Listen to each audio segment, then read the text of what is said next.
जय हिंद। नमस्कार दोस्तों, आप सभी का स्वागत है मेरे YouTube channel Tomin Patel inch में। मेरा नाम है टोमिन पटेल और ये मेरा फर्स्ट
राजा जहाँ पे माता दंतेश्वरी लिखा हुआ है और उनके ऊपर श्री गणेश जी विराजमान हैं।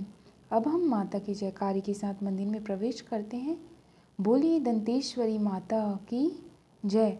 और सबसे पहले हम जाएंगे अपने आप को शुद्ध करने के लिए, क्योंकि हम आए हैं पैदल। लेकिन अगर हम वाहन से भी आते हैं या फिर पैदल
और ज्योति के कलश के दर्शन करने के बाद हम जाएंगे, आगे बढ़ेंगे और जो बाकी के ज्योति कक्ष हैं उनके दर्शन मैं आपको करवाती हूँ।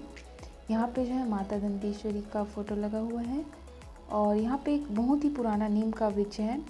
आप जानते ही होंगे कि नीम का वृक्ष कितना महत्वपूर्ण होता है और अधिकांशतः देवियों को जो है नीम का वृक्ष बहुत पसंद होता है। और आप जो है दर्शन कर सकते हैं ये शिव जी के, और उसके बाद आप दर्शन कर सकते हैं साईं बाबा के। और फिर है यहाँ पे एक राजा का मूर्ति भी है, लेकिन यहाँ पे नाम नहीं लिखा हुआ है इसलिए मैं आपको नहीं बता पा रही हूँ।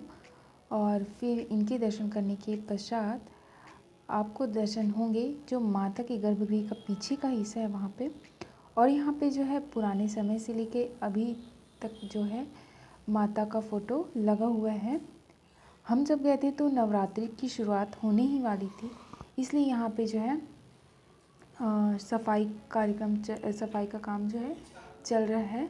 और ये आप जो देख रहे हैं सीढ़ी, यहाँ से ऊपर की ओर जो ज्योति कक्ष है वहाँ जाते हैं। और यहाँ पे 2 रास्ते हैं, एक रास्ता जो है गर्भगृह में वापस जाता है और दूसरा रास्ता जो है माता के मंदिर के प्रांगण में जाता है। तो हमने गर्भगृह के दर्शन कर लिए हैं, तो हम अब वापस जाते हैं मंदिर के प्रांगण में।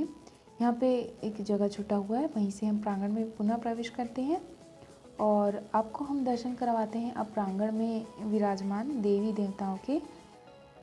तो यहाँ पे आप काली माँ के दर्शन कर सकते हैं और काली माता के दर्शन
हिस्सा है वो।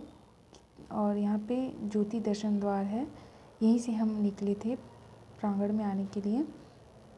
और ये तुलसी जो चौरा होता है वो है। और यहाँ पे आपको दर्शन हो जाएंगे सिया राम के।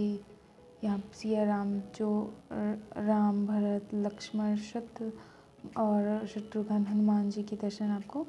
और ये है हवन कुंड, जहाँ पे नवरात्रि या फिर जो भी पूजन कार्यक्रम होता है तब उस समय यहीं पे हवन करवाया जाता है। और यहाँ पे है माता दुर्गा जी, शिव जी, दंतेश्वरी माई। और यहाँ पे जो है मुख्य जो पंडित थे उनका फ़ोटो लगा हुआ है, जिनका स्वर्गवास हो चुका है अभी। और उसके बाद जो आप देख सकते हैं मंदिर का जो पिछला हिस्सा है ये वो है। यहाँ पे आप जो गेट देख रहे हैं वो कभी कभी ही खुलता है और ये है पूरा मंदिर के अंदर का हिस्सा। आप देख सकते हैं कि कितना भव्य यह मंदिर है अंदर से। और उसके बाद हम जाएंगे अब बाहर।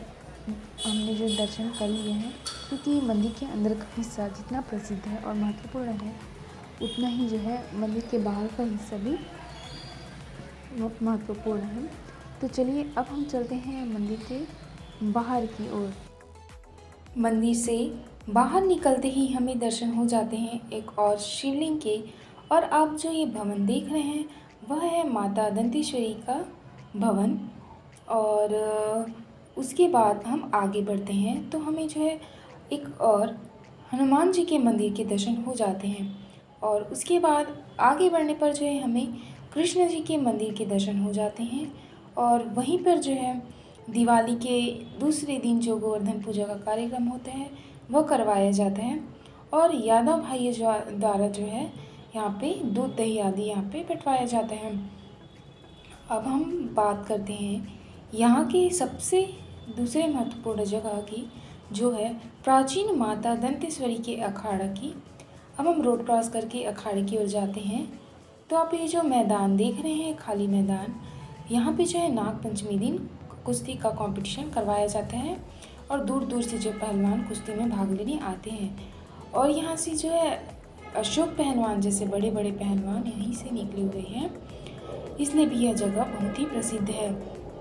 अब हम बात करेंगे माता के मंदिर के इतिहास के बारे में। तो अब हम और उनकी मान्यताओं के बारे में, तो चलिए चलते हैं अब हम घर की ओर और जानेंगे मंदिर के इतिहास के बारे में। जय माँ दंतेश्वरी। मंदिर का निर्माण जो है 1400 ईस्वी में, जब कलचुरी राजाओं का वंश हुआ करता था, तब करवाया गया था।